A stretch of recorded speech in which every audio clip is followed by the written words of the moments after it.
Hi అండి. ఎలా ఉన్నారు? బాగున్నారా? బాగుండాలని కోరుకుంటున్నాను. నేను మీ లక్ష్మిని. యాక్చువల్గా ఈరోజైతే ఒక డిఫరెంట్ ప్లేస్కి అయితే వచ్చానమాట. యాక్చువల్లీ కొంచెం లాంగ్ అయితే ఉంది.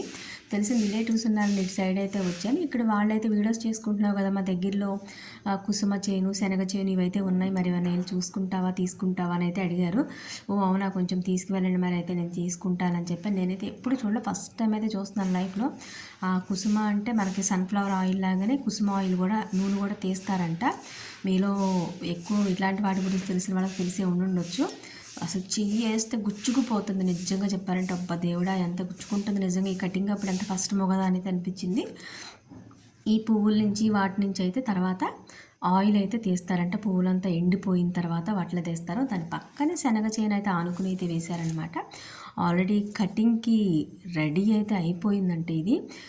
సో ఈ పచ్చిగా ఉన్నప్పుడు కూడా కాల్చుకుని అలా కూడా చాలామంది అయితే కోసుకుని మనకి ఉడకబెట్టుకుని అయితే తింటారంట.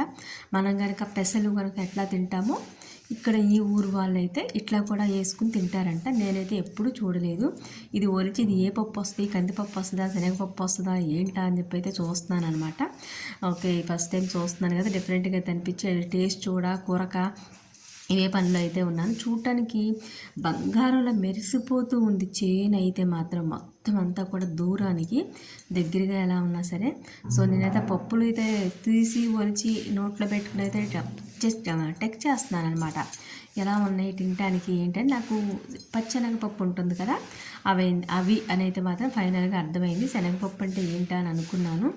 సో ఇవైతే ఇంకా ఇట్లా పక్కనే, దాని పక్కనే జొన్న కూడా వేసేసారు. ఇదంతా కూడా ఒక్కళ్ళదే చేను అనమాట. అదొక ఎకరం, అదొక ఎకరం, అదొక ఎకరం. అండ్ శనగ తోటలో అక్కడక్కడ కుసుమ చేలు అలా కూడా రకరకాలు పెట్టారు. నేనైతే ఫస్ట్ టైం చూస్తున్నా, మీ అందరితో అయితే షేర్ చేసుకుంటున్నాను. Please watch it. Thank you.